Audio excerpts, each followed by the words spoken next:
Pila ka mga manugbakal sa Iloilo Terminal Market ginkalipay ang plano nga pag-extend sa mga ruta. Samtang PUJs nga nagabiyahe kung gabi, dugangan agud maakomodar ang masobra 20,000 ka mga pasahero. Inigitutukan ni Zen Kilantang. Sa ginpresentar nga Modified Local Public Transport Route Plan sang Iloilo City, gin-extend ang mga bagong nga ruta agud makalabay sa mga eskwelahan. Ang mga PUJ sa Barrio Obrero Lapuz nga sa daan nga LPTRP hindi makasulod sa halandon ni Lapuz, Subong, ginapahanugutan na. Samtang may 8 ka ruta ang ginpalawig man pakadto sa Iloilo Terminal Market. Bagay nga ginkalipay sa mga nagapangumpra sa merkado nga halin pa sa probinsya.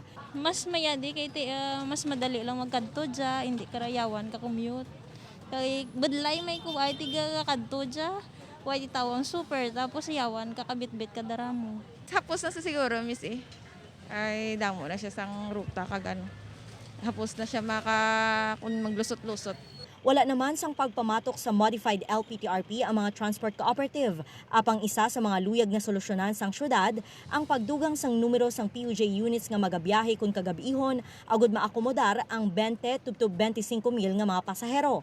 Sa subong giban kulang man ang jeepneys, no. So ang aton diri is adjust of number of units possible per route sa aton original LPTRP. Like for example, ang aton isabi ka ruta, ang route number 1 naton, Barrio Obrero Lapuz, 49 units LPTRP. So possible himuon duangan naton if nakita naton nga medyo magakulang gid man siya based sa aton nga modification. Dugang pa sang LPTRP team, mahibaluan kung pila ka porsyento ang kinahanglan nga magbiyahe sa tagsa karuta sa tion nga maaprubahan na sang DOTR ang LPTRP. Upoy Kirumal Porquia, Zen Kilantang, One Western Visayas.